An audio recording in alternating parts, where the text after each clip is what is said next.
झारखंड में कोरोना के हालात लगातार दिन प्रतिदिन बिगड़ते जा रहे हैं। कोरोना संक्रमण की स्थिति धीरे धीरे से भयावह हो रही है। इसको लेकर के सरकार अब एक्शन मोड में आ गई है। झारखंड में कोरोना संक्रमण की स्थिति खतरनाक स्थिति तक पहुंचती जा रही है। इस हालात को देखते हुए मुख्यमंत्री हेमंत सोरेन और स्वास्थ्य विभाग ने इसको लेकर के आपदा प्रबंधन प्राधिकार की बैठक बुलाई है। आपको बता दें, इससे पहले सुझाव मांगा गया था। लॉकडाउन को लेकर के 15 जनवरी तक कई गतिविधियों पर पाबंदी लगाने की सिफारिश की गई थी। आपदा प्रबंधन पद को पत्र लिखा गया था। उसके साथ ही मुख्यमंत्री हेमंत सोरेन ने भी इसको बड़ा संज्ञान लेते हुए आज एक बैठक बुलाई है।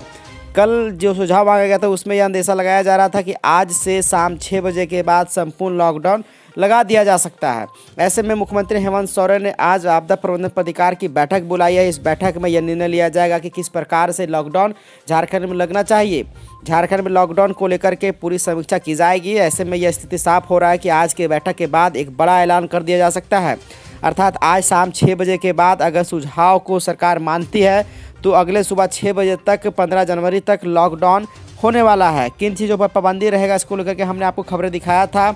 आज के बैठक में यह साफ हो जाएगा कि आखिरकार आज शाम 6 बजे के बाद कल सुबह 6 बजे तक लॉकडाउन रहेगा या नहीं रहेगा, या फिर 15 जनवरी तक जो सुझाव दिए गए हैं लॉकडाउन को लेकर के उस पर सरकार अपनी मुहर लगाती है।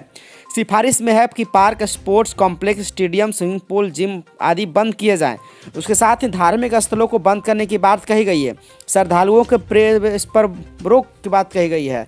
सुबह 6 बजे से पहले शाम 6 बजे तक लॉकडाउन की बात कही गई है। अर्थात शाम 6 बजे से लेकर के सुबह 6 बजे तक नाइट कर्फ्यू लागू रहेगा। आवश्यक दुकानों को छोड़ करके बाकी सभी दुकानों को बंद रखने की बात कही गई है। शादी में अंतिम क्रिया में आयोजन करने वाले लोगों को कम से कम 50 लोगों को कोरोना का वैक्सीन लेना अनिवार्य रहेगा। गैर जरूरी सामान की दुकानें सप्ताह में 1 दिन खुली रह जाएगी। उसके साथ ही दुकानों को हर हाल में शाम 5 बजे बंद कर दिया जाएगा। रविवार को हो रही है बंदी में सभी दुकानें बंद रहेगी। उसके साथ ही स्कूल, कॉलेज, कोचिंग संस्थान को बंद रखने की बात और शिक्षण संस्थान को ऑनलाइन रखने की बात कही गई है। रेस्टोरेंट को भी आदेश दिया गया है कि होम डिलीवरी किया जाए। मेला पर रोक कोविड प्रोटोकॉल के साथ हॉट बाजार लगाने को लेकर के भी यह सुझाव दिया गया है। उसके साथ ही 50% मानव बल के साथ दफ्तर में रहने को कहा गया है। तो कहीं ना कहीं आप देख सकते हैं कई ऐसे सुझाव। उसके साथ ही मॉल को बंद रखने की बात कही गई है। बाहर से आने वाले राज्य में प्रवेश पर 72 घंटे का नेगेटिव रिपोर्ट दिखाना होगा। उसके साथ ही घर से बाहर निकलने पर मास्क अनिवार्य रहने वाला है।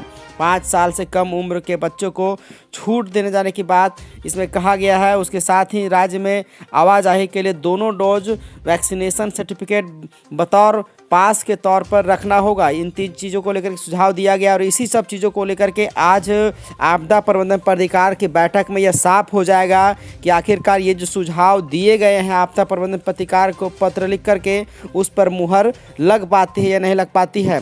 क्या आज शाम 6 बजे के बाद जो सुझाव दिए गए उसके अनुसार अगले 15 जनवरी सुबह 6 बजे तक नाइट कर्फ्यू के तौर पर लागू हो जाएगा। अर्थात शाम 6 बजे से सुबह 6 बजे तक नाइट कर्फ्यू रहेगा, वीकेंड लॉकडाउन रहेगा। कई ऐसे सुझाव जो मैंने आपको बताया। तो झारखंड की तमाम खबरों के लिए एवं आपदा प्रबंधन प्राधिकार की बैठक में आए निर्णय की खबरों के लिए हमारे चैनल को अगर आपने अभी तक सब्सक्राइब नहीं किया तो सब्सक्राइब कीजिएगा ताकि झारखंड की हर वो बड़ी खबरें आप तक पहुँचा सके। शुक्रिया।